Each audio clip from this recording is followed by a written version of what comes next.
actually, oh, what? Oh, nice one. Hey, tell you what, that song completely sucks. So what we're gonna do is switch it up real quick, get ourselves lined up, and get ourselves off the freaking cell phones, right? Are we up too? No, we're up, man. We're gonna switch up to this one.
See what you can do. So the time.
we're back. Okay, we sorted out some of our issues. Hey, speak up. Let me see if you're on. All right. Can you hear me? Hello? Okay, go. Hello? Can you hear me? Hello? Yeah, Hello? I think you're good. Yeah, no, we're good. We're in there. So, anyway, so along that same idea, about I found myself,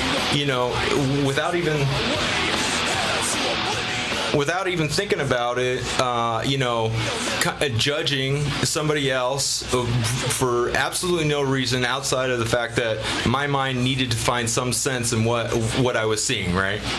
And only just recently, I thought, why not run with that? Why not run with the idea that people are overly judgmental, and there's a fine line. That's really what the essence of it is. There's a very fine line between judging people and between having every reason to mistrust. Because let's be honest, we've got a whole world full of people who are representing themselves on the internet as something completely other than what they actually are.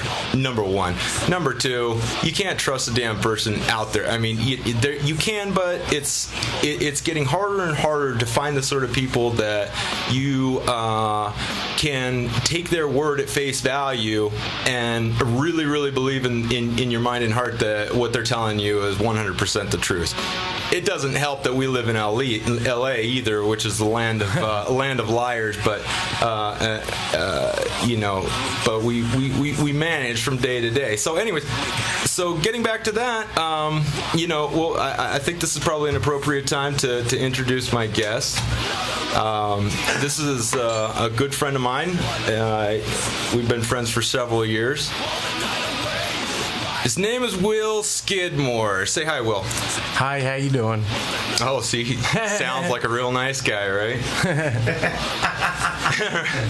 Well, yeah, he does. He's a cool dude. You may or may not know the name, but if you have heard about or seen the movie Alpha Dog, you know a little bit, or you think you know a little bit about this guy's story, and that is the jumping off point.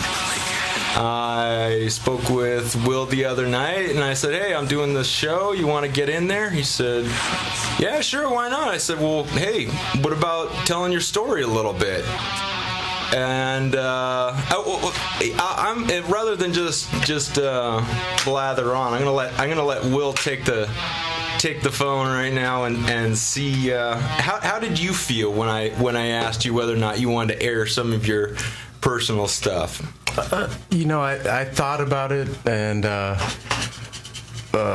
I'm just a type of person. I don't hide stuff. I have nothing to hide. I'm not trying to look cool. Right. Let me help you out here. I think right off the bat, and I'm not gonna step on anything, but I'll just give you something to kind of work with here. My impression of you for the longest period of time, from the very day that I met you,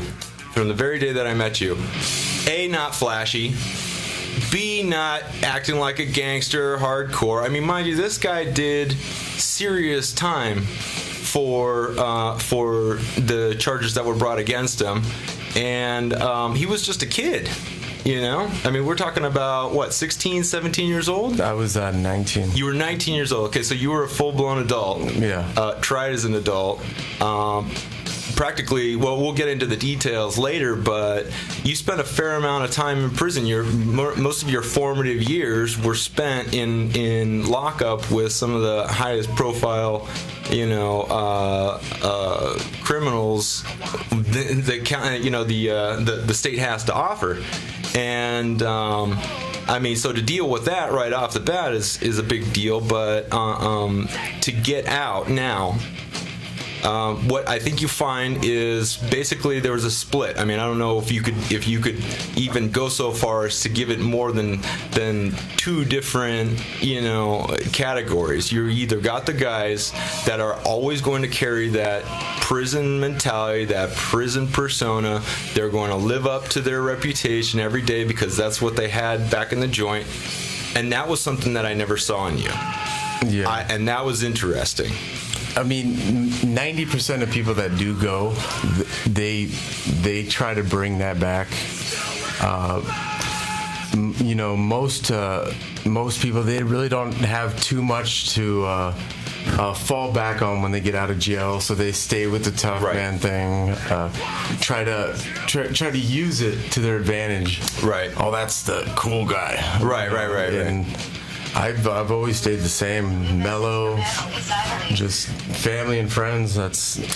You were lucky. You were lucky to have some family. I mean, and I think that a lot of people, that is a lot of times where people are get caught up, especially getting out.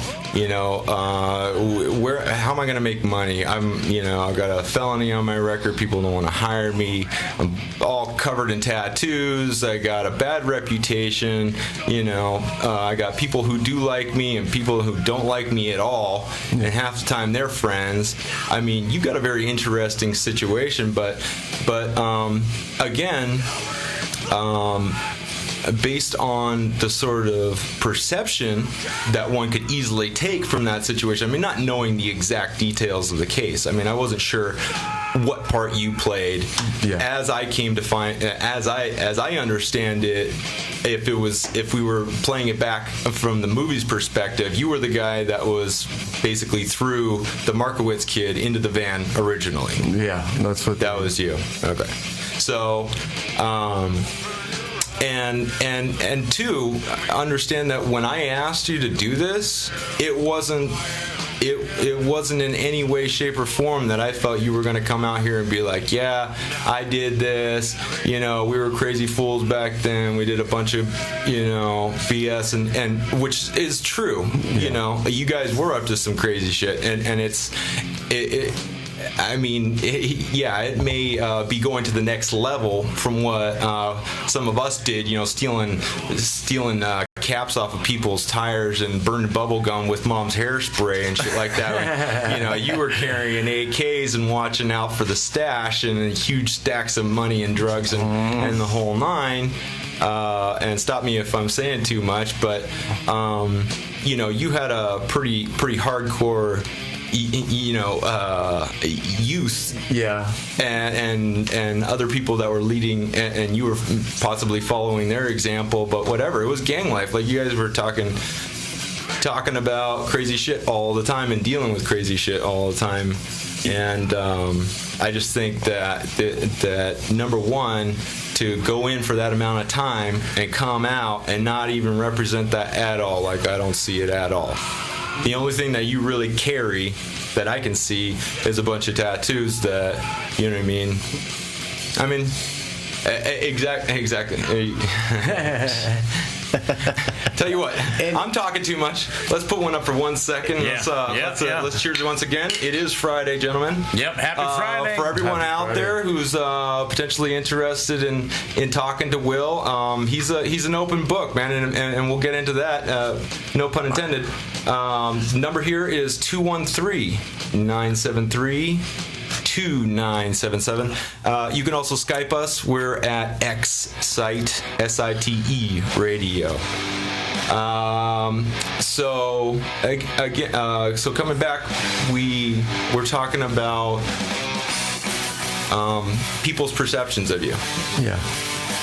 And I was nervous to even ask you whether or not you wanted to talk about this, because I know firsthand how complicated it can get. Being that, you probably were more normal as a kid than anything else. Tell us a little bit about that. I was actually the quiet one. Okay. You're a Valley kid, right? Yeah, Valley kid. Grew up in the Valley. Middle class. Right. I just was always like a magnet to anybody that was doing something. Stay-at-home mom. Trying to look cool. Stay-at-home mom. My mom was my best friend. Okay, Still professional is. dad. Yeah, works. Totally straight-laced. I don't even. He's never drinking beer in his life or smoked a cigarette. Wow. And everybody laughs. Yeah, that's hardcore right there. Wow. I know, it's an interesting paradigm because I've heard that before with people too. I've actually met people that were the I guess the prodigy of parents that weren't involved in the party kind of life. Not even necessarily party, but just someone that never even did it. Right. And they were something pretty odd. Right, exactly. It's like the black sheep of the family, only on steroids. You know, it's like the nuclear version. Well, I got a particular example of one person that was exactly in that situation. Literally, it was in an environment with family and friends, and we had cocktails, and everyone was at like this large table setting, and we were all just clamoring on and having a great time. We were cheersing, and everything was just fantastic. As you scrolled down the table, you would see this one particular guy. I won't say the name of who it is. But you look at this guy, and he would be reading a freaking newspaper while everyone around him is having the time of their life. And I'm thinking, oh my God, Buzzkill Supreme. Right? This guy is in the wrong area. This guy should be in a library right now. And it was hysterical. And everyone was looking at him like, does he get it? It's like my dad. Exactly. Really? Oh, that's kind of sounds like my ex-girlfriend, oddly enough. My mom will say, spend time with your dad, and I know, but it's like there's so much that's different. Let's go. What do you want to do? Let's go to the batting cages or anything. And he'll say, let's get a book. He reads like a 400-page book every night. He's got like three master's degrees. Damn. He was up. Well, I guess that's what you do, and I guess in this world we need that, to a degree, but at what cost to the siblings? Well, and that's the thing too, is that you've got you exactly. He's like a paradigm, and I kind of came from the same thing, but just to back that entire point up. I mean, my ex girl, I don't know so many exes or I could throw in there. But I'll tell you, the craziest chick I ever dated in my life used to take a book to the party while everybody was drinking and smoking weed and having a good old time. Yep. She's over there reading a book in the corner and couldn't wait to get to her next workout session. Flash forward 2 years, she's a full-blown alcoholic and has every sort of exactly. Wow. Like catching up. It's exactly. It's kind of like someone getting married to a virgin. Next thing you know, they're like, "Man, what are you doing? What the hell?" Yeah, it's like, oh my God. Yeah, I'm so horny. I can shove this baguette up my ass. It's the inevitable too. Right. I mean, it's gonna happen. They're like, wow, you're pretty good, but what's up with that guy over there? You know what I mean? Whatever. Hey, let's move on with Will here. So, middle class, normal upbringing, families together, still together. Yeah. Can't say that about too many families these days. Yeah, exactly. And you were a baseball kid too, yeah? Baseball kid. Okay, yes. Baseball kids. And which actually smacks of that other case, what is it? The holiday or Agora? What is the Agora 4? There you go. I've heard of that. Mm-hmm. Yeah. It's in fact, I think there's a website for it. The Holland kids or Holland. Mm-hmm. I'll have to look into that. I'll come back with that one. But very similar. Baseball background, normal kid.